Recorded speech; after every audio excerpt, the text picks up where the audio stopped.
you know that Michael Goebel-Bain with the Maine Historic Preservation Commission is here today to share with us some great information about the National Register of Historic Places and what the Maine Historic Preservation Commission does. This is going to be a really great presentation, so I hope you're excited. To thank our sponsors who make this possible for us to do this webinar here today, along with all of our mission activities.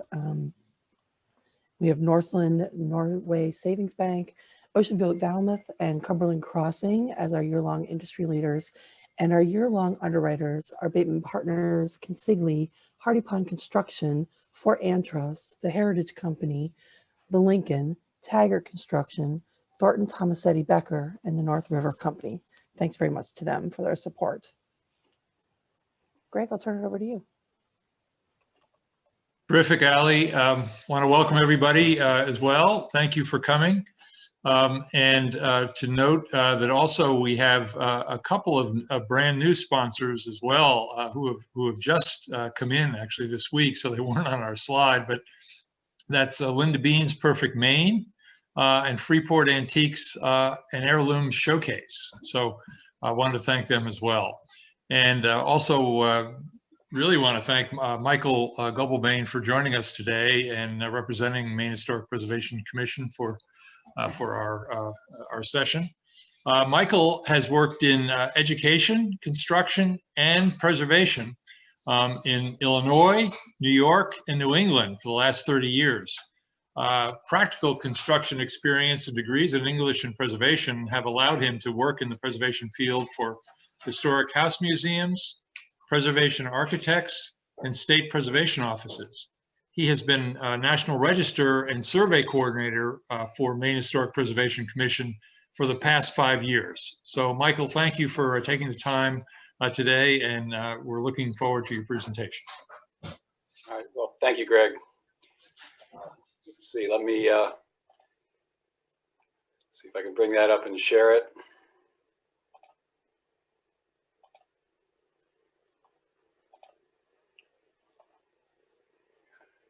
See, hopefully you can see the Perfect. Okay, historic house there. So we'll just go over some basics of the National Register program. We obviously often think of those as historic houses. That's a starting point, but maybe I can show you a few other types of properties that we list as well.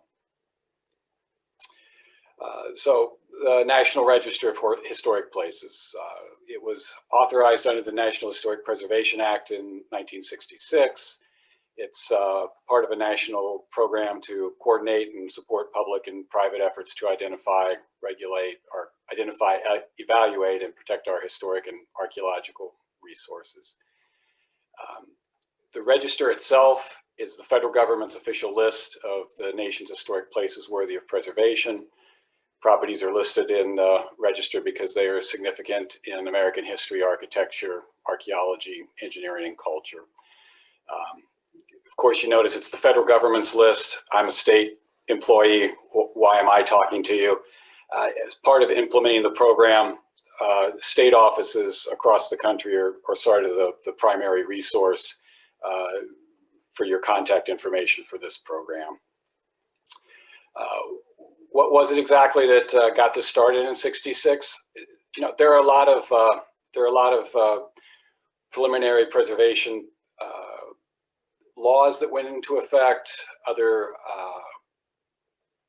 motives and precedents, but really the interstate highway system and urban renewal were some major factors in creating this legislation and the National Register itself.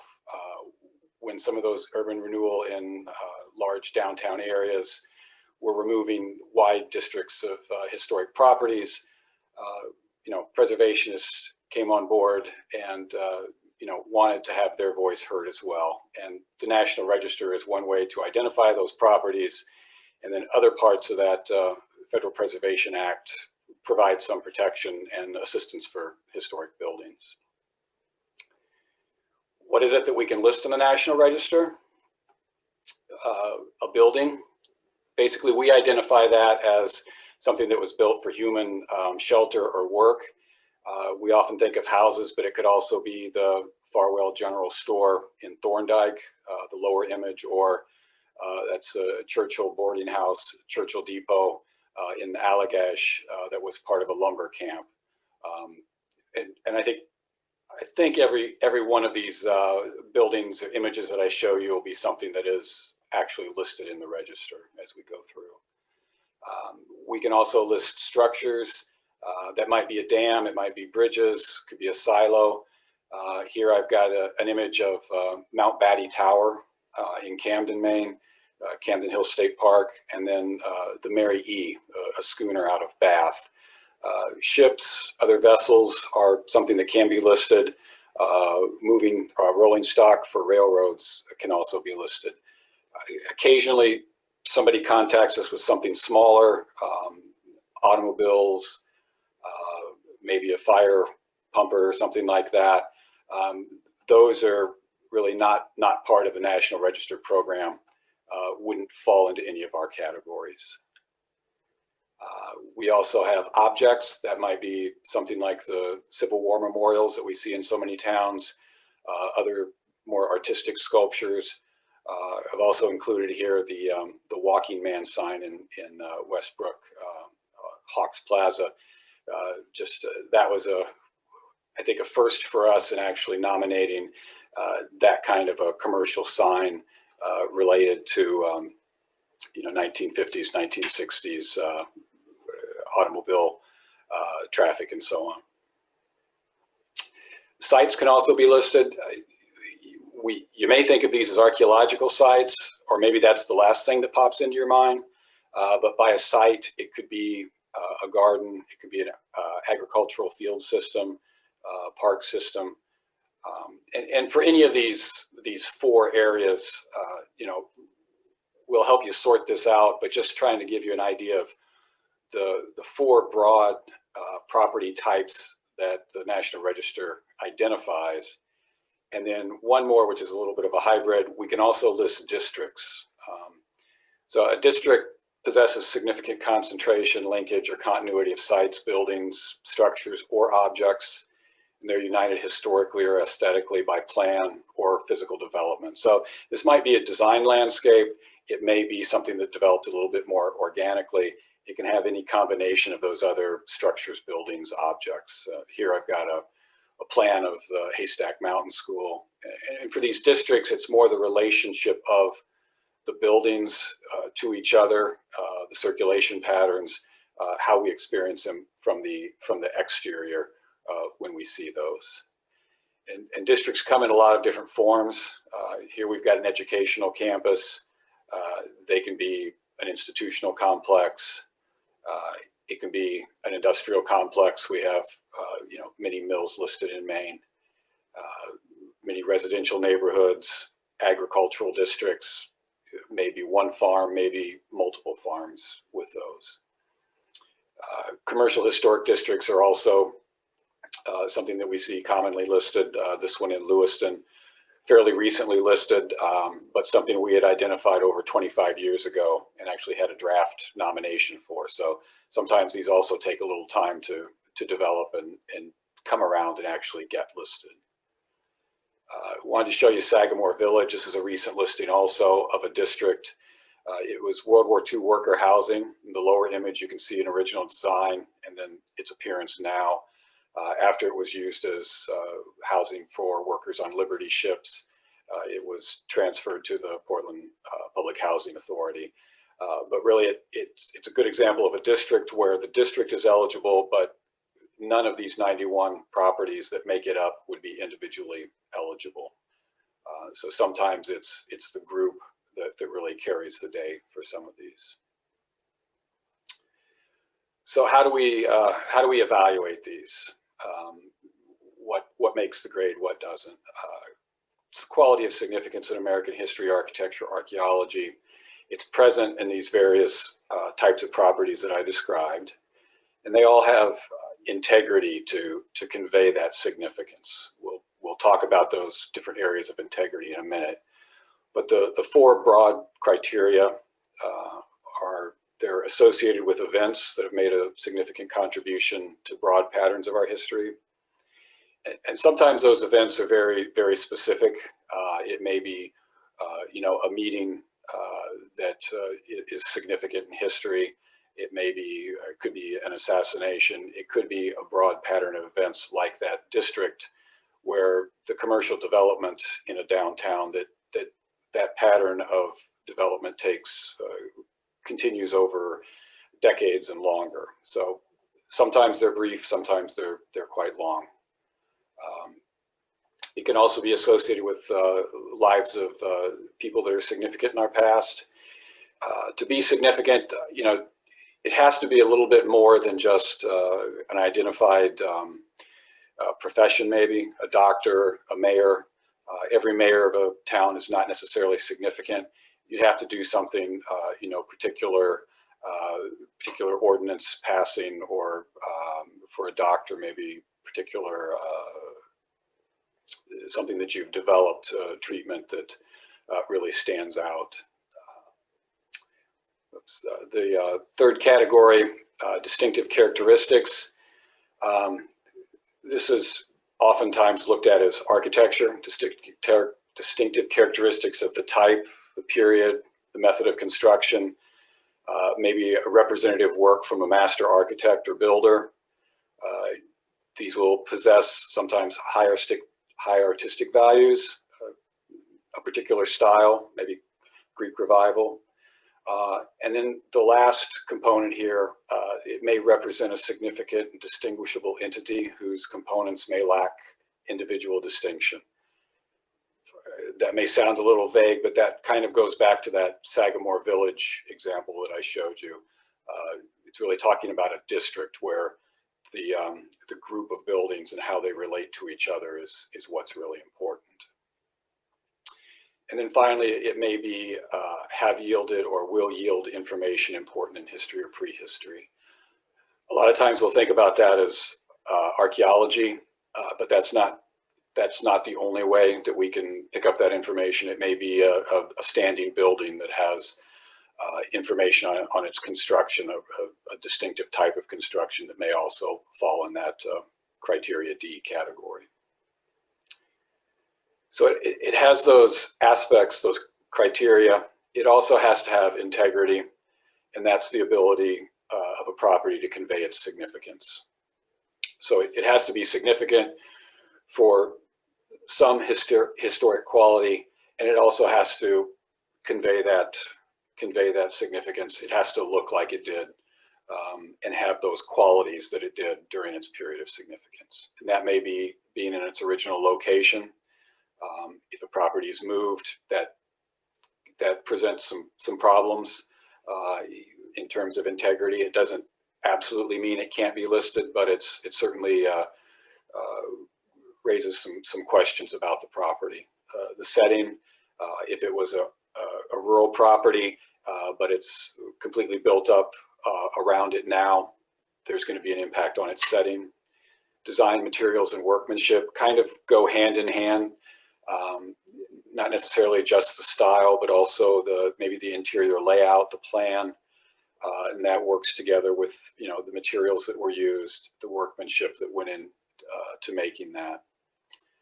Feeling and association may sound a little vague, but basically, these buildings need to represent themselves as they did historically. If you can't walk into a one-room schoolhouse and understand it and have a feeling that this looks like a one-room schoolhouse, there's probably going to be a problem there. In the same way, if you're in a large auditorium in an armory building or a theater, if that's been divided into smaller spaces, you're not going to get that feeling of the building when it was used historically. And for association, it has to be associated, maintain that association with maybe the individual or the event that it's associated with. Shifting a location will break that association as well. So some of these aspects of integrity are tied to each other. Some are more important for certain categories than other. If a building is significant for its architecture, certainly the design, materials, and workmanship are going to be very important aspects of integrity to look at. There are a variety of properties that they're not considered eligible typically, although there are exceptions. So just because you see one of these, don't assume it can't be listed. Just know that, we're going to have a discussion about, where it falls within the group. Cemeteries typically aren't, but a particularly important cemetery with landscape architecture or maybe highly decorative artistic headstones might be. Birthplaces and graves of historic figures typically are not. The main reason for that, if we're nominating something for its association with an individual, we'd really like to nominate, the house or the office where that individual did the work during their productive life. Their birthplace has less association with the really important contribution that they made. Properties owned by religious institutions, the federal program, separation of church and state. We don't want to blur that line. These properties are often nominated for their architectural qualities, though. So just because it has a religious organization association doesn't mean it can't be. Structures that have been moved, as I said, that changing location often disrupts many of the aspects of integrity. If it's associated with an event, it's no longer in that location. Sometimes if they have good architectural qualities, a property can pretty well withstand a move, but you definitely want to discuss changing locations, whether that's something that's happened before it's eligible, before it's determined eligible, or a listed property. Listed properties can sometimes be moved, but there's a definite process for that. A reconstructed building, kind of somewhere along the lines of those moved buildings, some of the association, the materials that went into it, there's definitely some issues there with integrity. Properties that are primarily commemorative in nature are, again, sort of similar to birthplaces and graves. They don't have that direct connection to the event. If you're nominating, if you want to consider a battlefield, you'd want to nominate the battlefield and not the monument that represents it. And then finally, properties that have achieved significance in the last 50 years. Typically, if it hasn't been around for 50 years, it's going to have exceptional significance to be listed.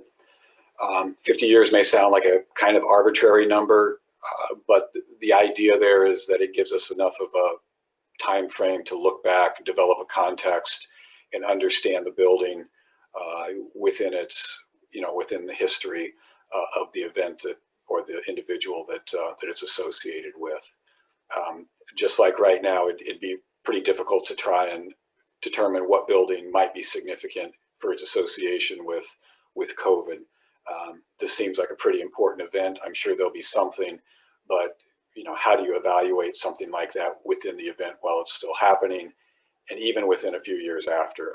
Often a building will take 10, 15 years to give it enough time and give us enough context to look at it and feel that it really is going to be worthy of preservation in the long term. Now, all of these buildings are identified as local, state, or national. We make that determination, where it is geographically in terms of its impact, but that doesn't really affect, for the most part, any restrictions that are placed on it, any advantages there are to be listing. It's just something that we have to track as we go through. One thing I would stress, it's local, state, and national. Sometimes we would think maybe town, state, and national, but that local idea, it could be maybe a school building that serves 2 towns, or maybe it just serves 1 village within a town. That local idea doesn't have to be any kind of a municipal organized area. Statewide, obviously the state capitol is, an important building, significant for its architecture, but also significant for, governmental proceedings that affect the state as a whole.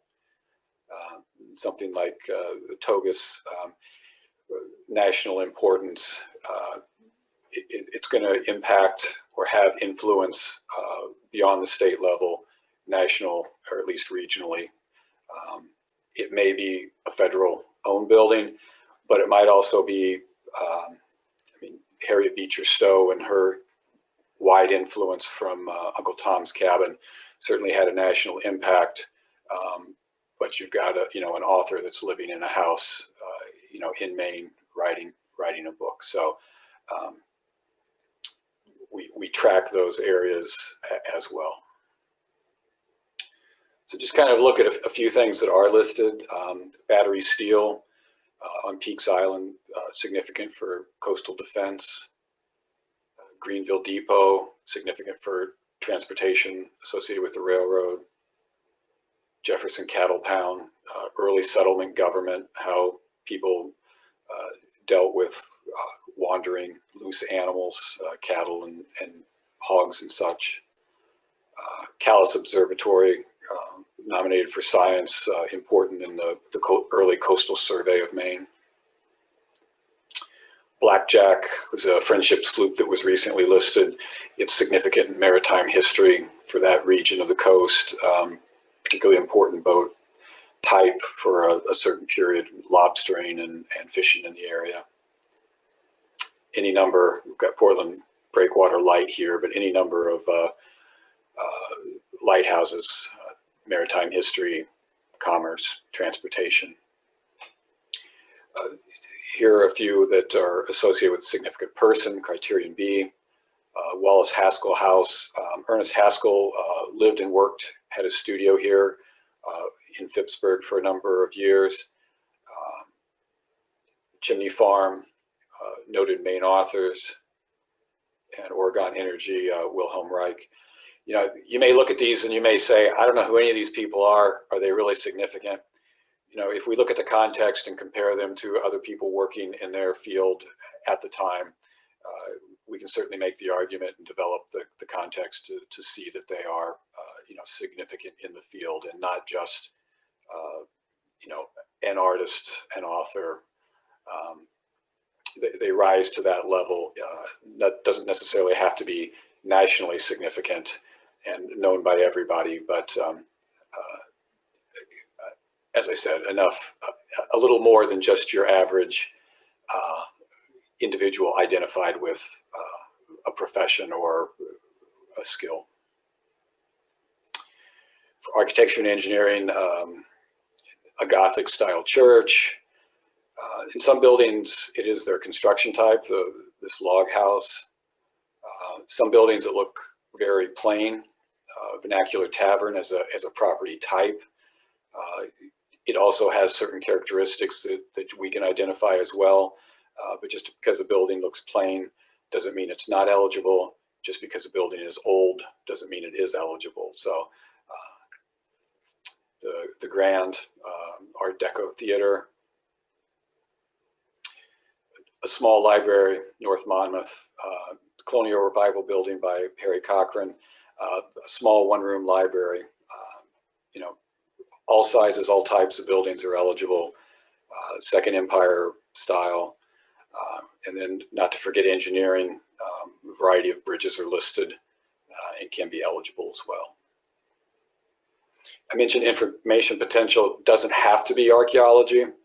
The other example here we have, that's typically what we think of for criterion D, but you can also have information potential in a standing building, as we did for the Abyssinian Church. There were many changes and many layers of information beneath all those changes in the building. And so it was nominated for its information potential to help us better understand the building itself and the African-American meeting house there in Portland. So how are these projects identified, these properties or these districts? Often somebody will contact me. It may be an owner, it may just be an interested individual, and they will submit a determination of eligibility form. I'll get that to them. They'll provide me a certain level of history that they can determine, changes to the building, some interior, exterior photographs, hopefully enough information that our office, Preservation Commission, can respond with a determination of eligible or not eligible.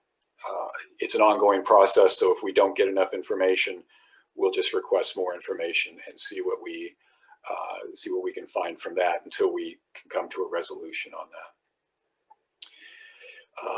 If you're looking at a district, multiple determination of eligibility forms, or maybe a survey might be required to identify that. When you get to a case where you've got some of these districts with 20, 30 buildings, you've got to collect more information to get to that point. And if a district is identified, we're going to suggest a local committee be formed to help coordinate with owners and a consultant that may be required to prepare that form.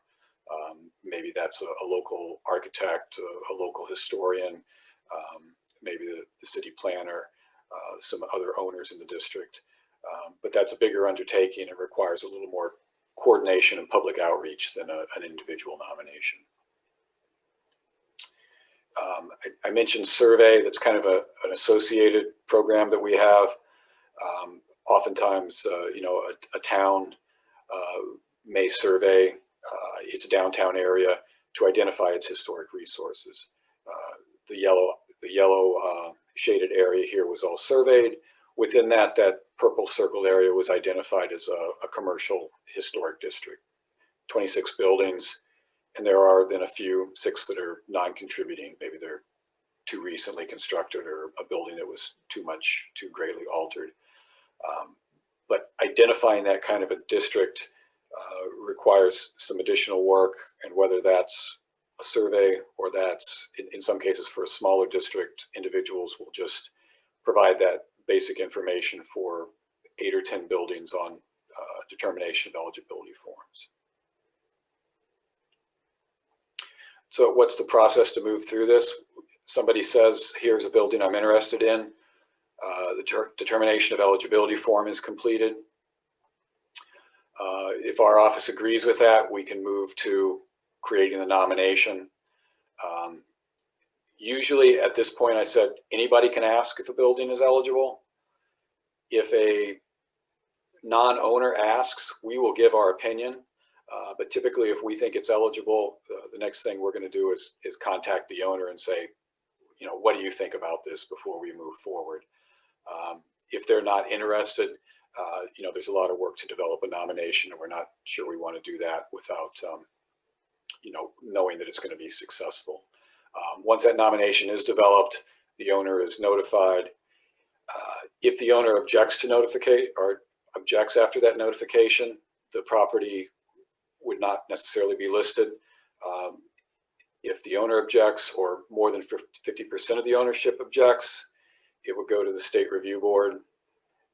It could still do that, and it can still go to the National Register, the keeper, but it would not be listed. It would just be an opinion of whether it's eligible or not. So typically, we like to go down, make sure we're going to go down this side of the flow chart where we've got owner agreement. In a district, sometimes people do object. If you've got 50 property owners, a couple probably will, but hopefully it's, pretty overwhelming consensus that this should be listed. The review board approves it, and we can take it to the keeper and get it listed. So I mentioned that owner objection. If an owner wants to object, once we've sent our notification letter, they will send back a notarized statement. And that will certify that they're either a sole or partial owner of the property and that they object to the listing. If there's one owner, simple. If they object, it doesn't get listed. If you have multiple ownership of a single building, single property, or if you have a district with many owners, to prevent it from being listed, you have to have a majority of owners object to the listing. And how do we count those? It's each owner gets one vote. Doesn't matter how many properties you own. within a district. It doesn't matter how much land you own in a district. It doesn't matter if it's one building with 3 owners, what your percentage of ownership is. It's each owner gets a vote. So then the time frame here, that's something that people are always curious about. Typically, if you prepare that determination of eligibility and get it back to our office, we'll give you a reply within a month. If it is eligible, preparation of the nomination can start. That might be a consultant, it might be a volunteer, it might be the owner, it might be the Maine Historic Preservation Commission or me that prepares that nomination. Times can vary. I would say 3 months is pretty fast. That would mean you got a hold of a consultant that had the time, could put in the work and get it done quickly, and it's probably a smaller nomination.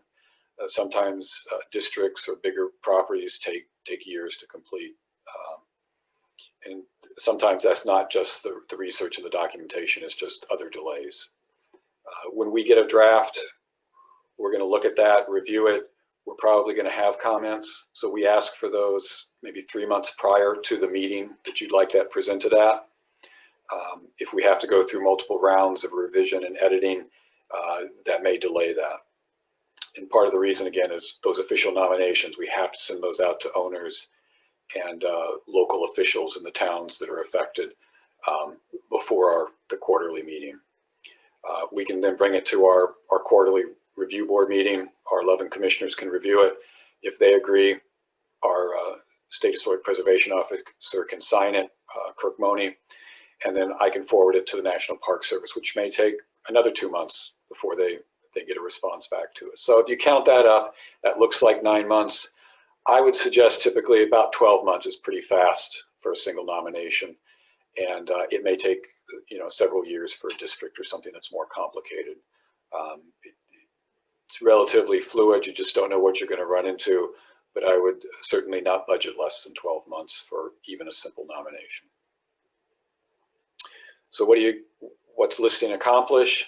Well, the first thing it does, it honors the property, recognizes its importance to the community, the state, or the nation. Does it get you a plaque? Not necessarily. If you want a plaque, you can buy a plaque, but there's no federal or state program that sends those out. They just happen to look alike because that's what the plaque companies make. There's no requirement in what the wording is or the appearance of those either. One big advantage of listing: owners of income producing properties can qualify for state and federal tax credits. This federal tax credit program, you can get as much as a 20% tax credit for certified expenses. It's a very cost-effective program, puts a lot of historic buildings, repairs them and gets them back into service and maintains their historic qualities. With that federal tax credit, Maine also has a state tax credit. Not all states do. There's a small credit for smaller projects, and then there is the 25 to 30% credit that more mirrors the federal program. So you may be able to take advantage of close to 50% tax credits for the qualified rehabilitation work that you do on these income producing properties. If it's not income producing, you've got a one-room schoolhouse that the municipality or maybe the local historical society is using as a museum. What benefit does that get? Typically those can qualify for some grants to help maintain the building. So that's nonprofits and municipalities are typically, if they're getting a financial incentive, it's from that angle. For private homeowners, typically not much, no assistance really that I'm aware of financially. So what restrictions are placed on a building? Well, if you're a private owner, in terms of what the national, the federal and the state are going to do, you're really under no obligation because it's listed to open it to the public. You don't have to restore it. You don't have to maintain it. You can just tear it down. That said, that's the federal and the state. If we don't have federal money involved, you're pretty free to do what you want. That said, you're probably in some kind of a town or oversight. Owners have to follow their local municipal codes. So just like a building code or a zoning code, you may not be allowed to let that building deteriorate, demolition by neglect. You may not be able to easily get that demolition permit or make changes that you want to. So usually when people are concerned, oh, if I put it on the National Register, I won't be able to make changes. That's not really the case. Most of those, I can't paint it the color that I want, would be the result of very strict local municipal codes, not simply placing it on the National Register. What the federal and the state involvement is a Section 106 process, and that really applies to federal funding or federal permitting, wind projects, federal grant money. And in that case, we want to stop, look at what the project is, see if there are impacts on buildings, and see if we can adjust the project. Does it mean they can't be torn down? No, just putting it on the National Register is not going to preserve a building forever. You know, there's still some federal projects that need to be done, some work that has to happen, but we try and balance the need for change with what we can do to preserve and maintain our historic properties. Bridges are one issue that often comes up. They just can't be maintained in a feasible manner according to federal or state departments of transportation. They may ultimately be removed and replaced, but hopefully in some cases we can modify the project and maintain them. In other cases, they may be removed, but maybe we can document them before they are. So we've got this, the National Register in place. It's not completely static. What is our office trying to do to be responsive, make sure it's representative, make sure it covers all types of buildings and everybody can appreciate what's out there. We do a statewide historic preservation plan every 5 years. This is a copy of our expiring plan. It was from 2016 to 2021.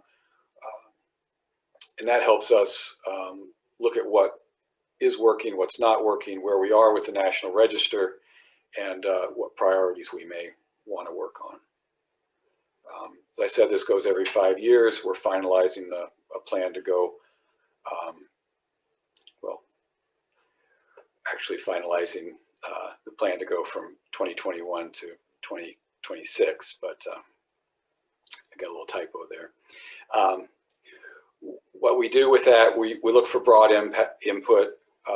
Our office, the State Historic Preservation Office, evaluates where we are. Towns, their historic review board, preservation professionals, town planners, organizations like Maine Preservation, local historical societies, and the general public, to try and get a sense of where we're at and what people are interested in and what we think we're doing and not doing. And that gives us some guidance on, you know, where to go, where to put priorities, maybe in listing for the National Register or in other parts of our programming. The statewide plan, it's a vision document. It's very broad, provides direction, guidance for general decision making, facilitates a statewide coordination and communication, but it's not an actual work plan for our office.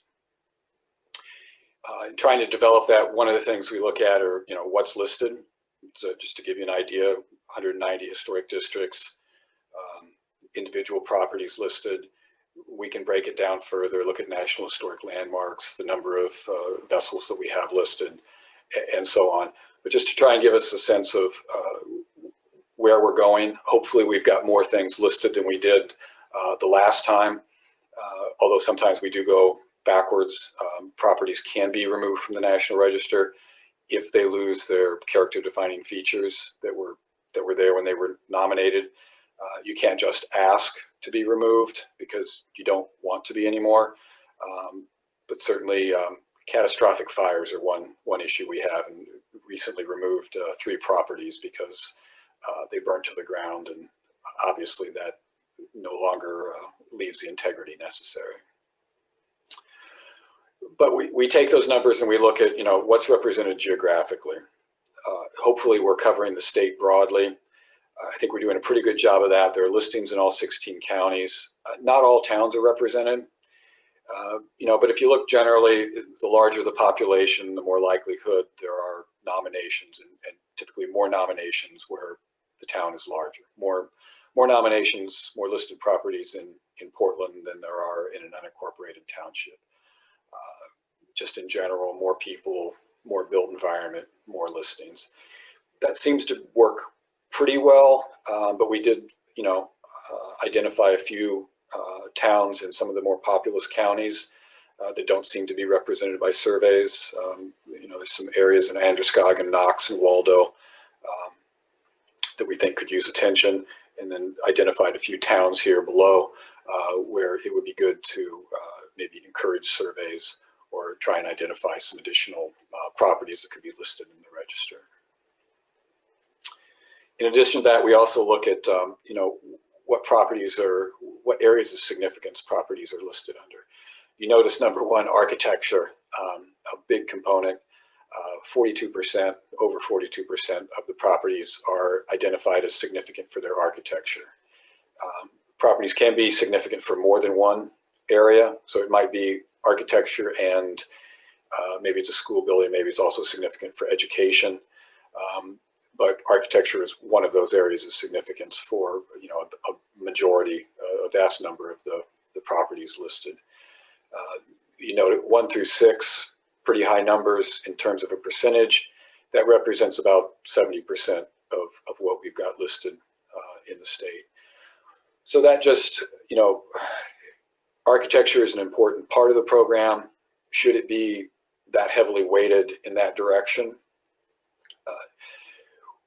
It may be. It may not be that architectural is particularly over considered.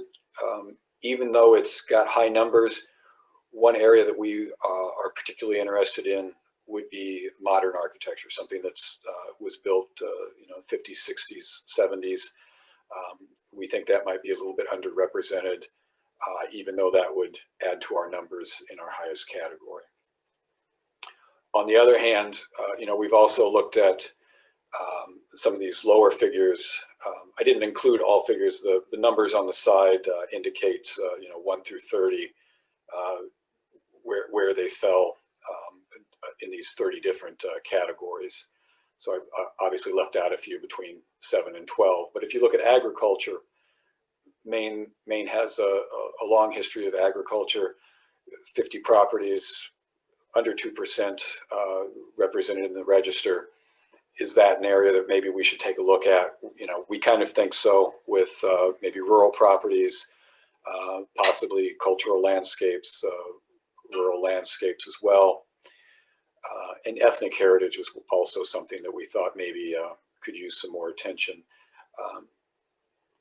Maine's a relatively homogeneous place, but there are certainly ethnic groups, and we should recognize those as well. The federal government sometimes does their own studies of African American or maybe Asian American resources that could be eligible or listed for the National Register. They develop context, and they look at what there is state by state. And so we've looked at that as well. Some of those areas, obviously French Canadian as an ethnic area, and other, Italian heritage and so on. So those are 3 areas that we are interested in, working on, maybe doing a little more to see if we can get some more properties listed in rural areas or associated with ethnic heritage, possibly Native American heritage as well. The majority of those are archaeological sites. So all of that said, if you're interested in listing something, a first thing I think I would suggest you reach out to me.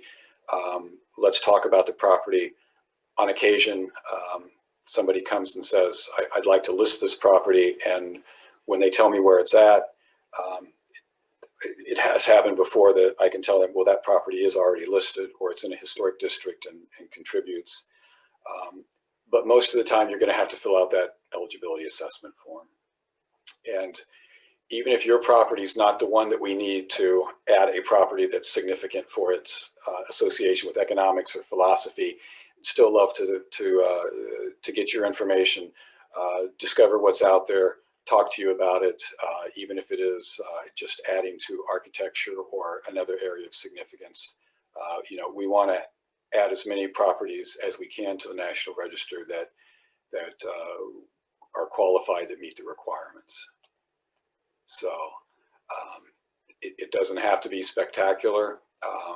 It may not be our priority, but I bet it's your priority. So we'd be happy to hear from you.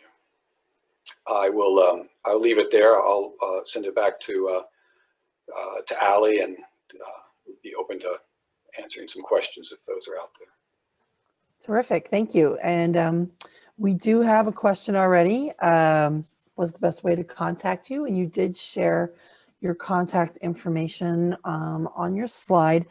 And for attendees, it'll be in the materials that we will send around to you after this session. So I'm going to open it up for questions. Does anyone else have any questions? Feel free to enter them into the chat, or if you're feeling bold, you can unmute and ask your question. Hi, can I talk? Yes, absolutely. Hello. Hi, I'm Willa Benema from Portland, Maine, the historic neighborhood of Stroudwater Village, as well as Swans Island, Maine. And I'm a new member of the Historic Society of Swans Island, Maine, and we did just recently finally have a physical building, a home for the Historic Society. We were given the old Methodist church, and it's from 1888. And so we are writing our first grant to just do an overview of what needs to be done in terms of preserving it. And we're trying to decide if we want to go with the historic preservation route to, you know, if we were eligible, if we wanted to go that route. We did, one of our main grant writers got our lighthouse put on the National Historic Register, and she feels like it was a great experience and it really helped them to get grants to preserve it. But there are some islanders that are maybe a little more skeptical of doing that because they were worried that once you put it on the register or get preservation designation, it could cost more to actually renovate the building. So I wonder if you have any comments to make on that, like the trade-off between if you do get the designation, you would get probably be eligible for more grants, but maybe it's more expensive to do a renovation because you have to, you know, follow guidelines that, you know, it may cost more. Yeah, as far as the state or the federal government goes, most of the restrictions that we can put on somebody are because we are giving you some kind of benefit. If there's money involved, then you would have to follow the Secretary of the Interior standards. In that case, and in some cases, we will, you know, we'll want to have some assurance that you won't do something after that work that negatively impacts the character of the building. And it certainly may cost more to do some work, but part of getting the grant, or like I mentioned, the tax credit program for other income producing properties, you know, if you get that benefit, it's helping to offset the cost for that work that you do, which is, it's going to maintain the quality of the building. And I think that's going to be positive over time. If it is listed, and you choose, like I said, if you choose not to maintain the building, if you choose to just go with, replacement windows and not repair, put vinyl siding on something that's listed could be removed because of that. But you still have a lot of latitude to make changes to a building. I think there's a big concern that, you can never change something again. And I'm not advocating for, it'll be okay, do what you want. But I think the other side of that, many people are so concerned that the federal government is going to come in and tell them what to do with their building. And that's just typically not the case. If you want the grant money, you will have to follow some rules. But I think there's a strong benefit there, and it's the money helps make the repairs, and making those repairs that maintain the historic quality is probably going to be a benefit in the long run. Yeah, the listing of a property in private ownership doesn't have any adverse impact. It only has positives, right? Imbuing of integrity and value, community pride. And it does make you potentially eligible, as Michael said, on the for-profit side for a commercial building for tax credits, which are significant, as he described. Right. A nonprofit organization, you become eligible potentially for grants and that would not be otherwise available to you. But both of those financial resources do come with some strings. The tax credit's more stringent, probably in most cases, than a grant, but they are looking for quality of work and rehabilitation rather than just, like he alluded to, putting in vinyl windows, which is never a good idea because wood are better, period. So, thinking about your community, there's no negatives, right? It doesn't restrict you from doing what you want with your property, but it does open up new avenues for potential funding, as well as, just like I said, community pride and marketing promotion about your community. Having, value, historic structures identified as being valuable to the state and to the country, has a lot of value, right?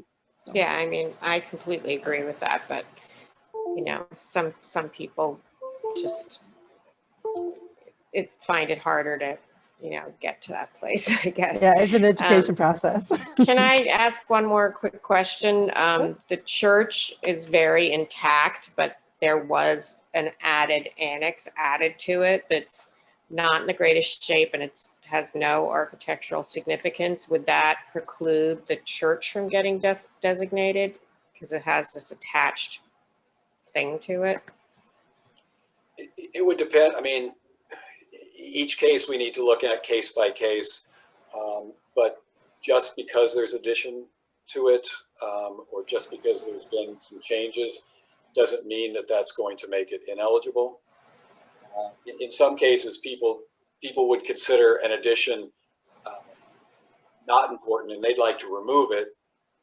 If we look at the building, we might come to the conclusion that addition is worthy of preservation as well.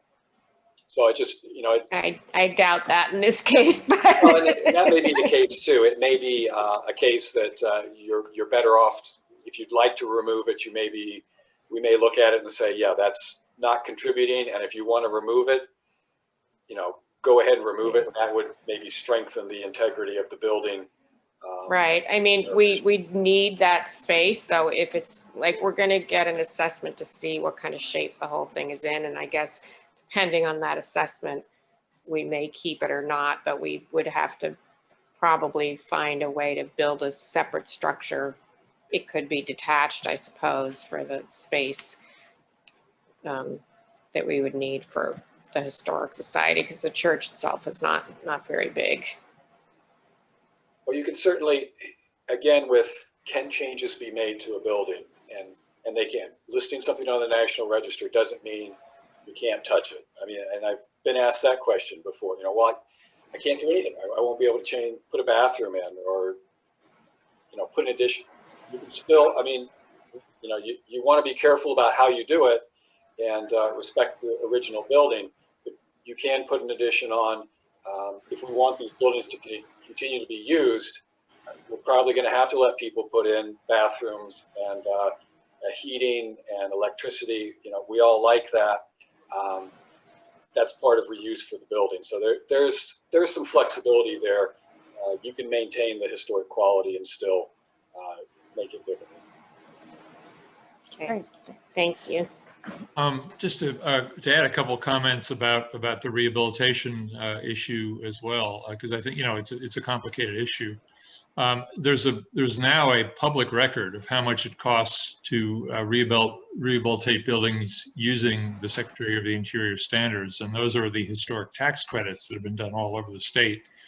And well over $500 million has been spent on these projects, and the square foot cost is less than or equivalent to, in almost all the projects, equivalent new construction. So, oftentimes what we see is attempts at remodeling buildings that end up costing significantly more. So there really are two factors you need to weigh: the initial cost, but also the durability of what you're doing. And if you do the projects right and well, they'll last a long time. And then a final comment on vinyl. I'm not sure we want vinyl washing into the Gulf of Maine any further. But on top of that, when people replace their windows, they may be replacing a 100-year-old or a 200-year-old window. What they're doing is they're setting themselves up for regular replacements in the future. Because in general, the replacement windows last 10 to 20 years. They may advertise greater, but we're finding that's the durability of them. And you can't repair them. They're maintenance free, but you can't repair them. So it gets people into a cycle where they're having to replace much more frequently items than if they'd worked with the originals. So, Which, you know, just contributes to landfill. Yeah, Okay. I didn't mention vinyl windows, by the way. I'm really against vinyl windows. That was me. So Okay. you are cleared of all. Okay, so we have a question from Ed. Michael, does he understand correctly that a sole owner of a structure can object to the Historic Preservation Commission considering an application for determination of eligibility, and that would just stop the process? Can you speak a little bit about that aspect? Well, I mean, a nomination can be developed for a single property. If the owner objects to that, it won't be listed, but we can still move it through our process, and we can determine it eligible at our level. We can send that ultimately to the keeper of the register and get an official determination that it is eligible. We typically don't go that route just because of the amount of work to prepare the nomination. There's a little bad will, if you can imagine, that goes with that. But there are a lot of other people that would like assistance developing a nomination. So we typically just pivot to that individual and work with them that wants the help. And there could be other cases where,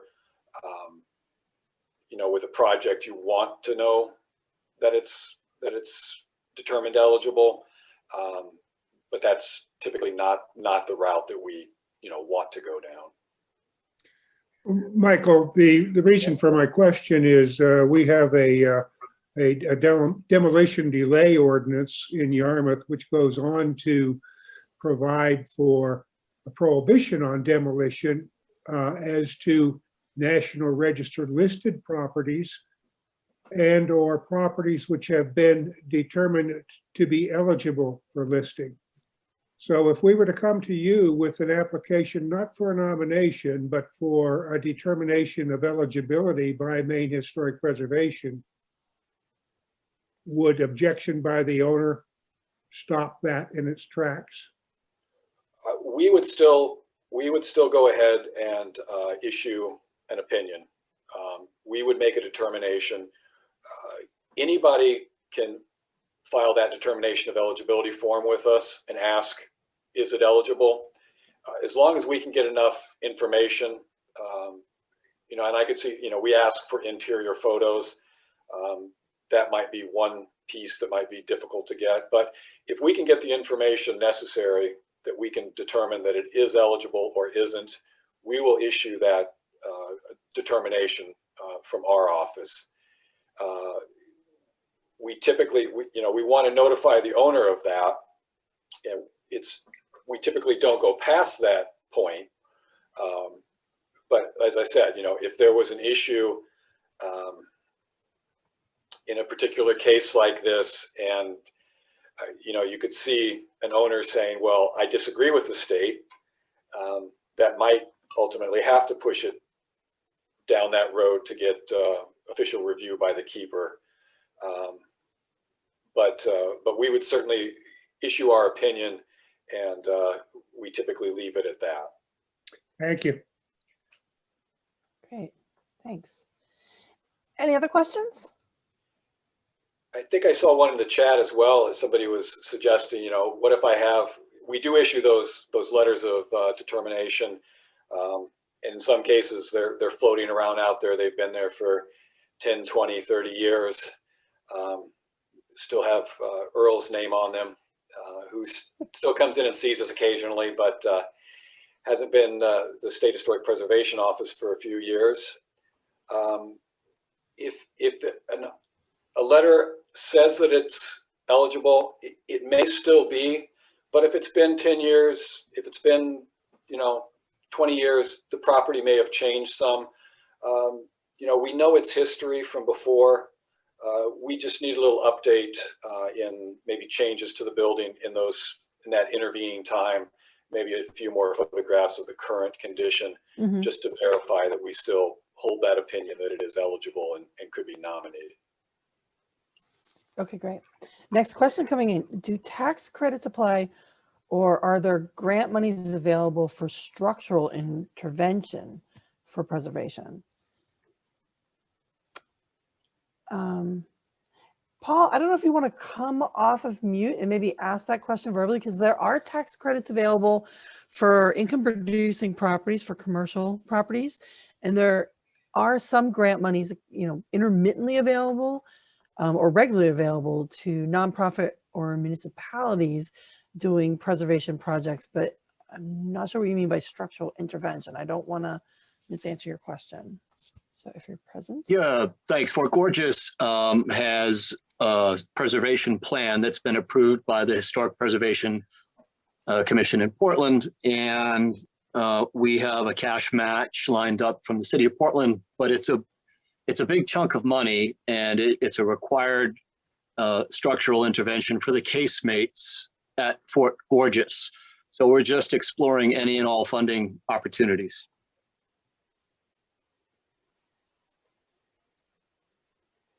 So that's an interesting one. I mean, the answer is potentially yes. I mean, it kind of gets into rehabilitation projects and tax credits if you're using it as an income producing property, which does produce income.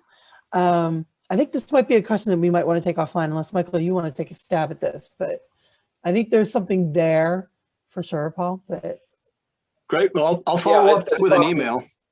Yeah. Yeah, that's probably something, we want to discuss more. It's probably a little difficult to, give you a quick answer.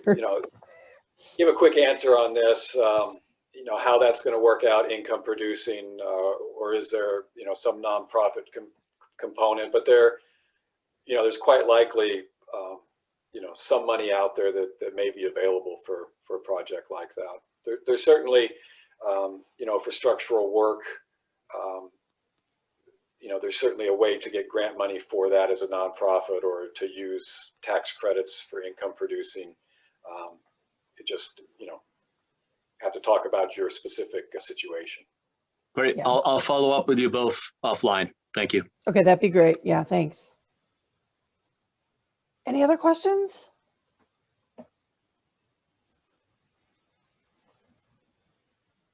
All right. Well, let me say this. Can I Yes. have one more?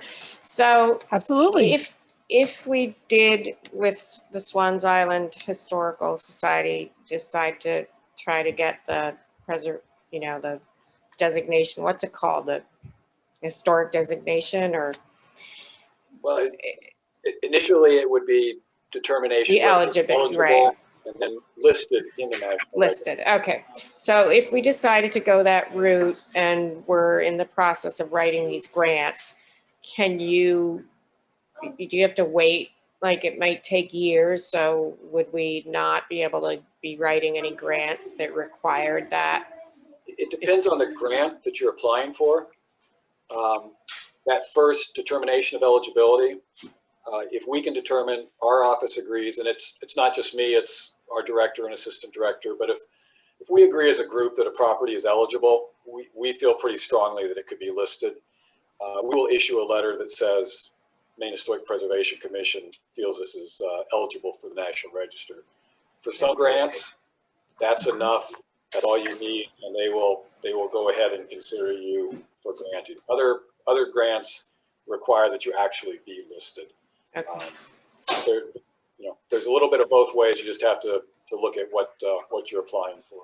Yeah. Okay. Great, good question. Thank you. You're welcome. Any other questions? All right. Well, with that, I'll just wrap up with a couple items. So we have some upcoming events that'll be appearing on your Zoom screens in the near future. So in March, a really exciting session with Dave Cloth of Dave Cloth Photography. He is going to share tips and tricks for actually taking better images of the exterior of your house or building. This is going to be a great session. He does architectural photography here in Maine and around the country and internationally. He's a great photographer and he's a great friend of Maine preservation. And this is going to be a fantastic session. So if you're interested in photography and taking good pictures of your house or building for use in promotion or hanging on your wall, this is the session to attend. And then in April, our next Rehab Lab session is going to be held with Jonathan Hall, our field services manager. He is going to take a look at maintenance items that you should be thinking about for spring. We'll be in mud season by then, so things are waking up and it's time to start thinking about sprucing your house for the summer season. So those are our upcoming sessions. And again, I'd like to thank everyone for attending and thank our sponsors for making this possible. And Greg, if you're still here, if you have any closing comments, welcome those. He's on mute. Well, I want to add my thanks to everybody, to Michael for doing a great job outlining a rather complicated subject, I think, in a very clear way. So thank you. I know that took a lot of prep to get that whole presentation together, and hope you have used it before and I'll use it again. I also want to thank all of you for your interest in historic preservation, and hope you'll stay involved with us at Maine Preservation and think about some support for us this year as well. This has been a good year in some ways for us because we've had to totally reinvent ourselves, and we've found that there are new ways to contact our statewide membership. So I hope you've all enjoyed this presentation, and you'll get a follow-up email about how to access the recording. Thanks so much. And Allie, any other wrap-ups? That's it. Thanks everyone for attending. And if you have any questions following up, you can just respond to the email that we'll be sending you with the link and the documentation from today. And you can just reach out to us and we'll be able to help you as we can. Have a great afternoon, everybody.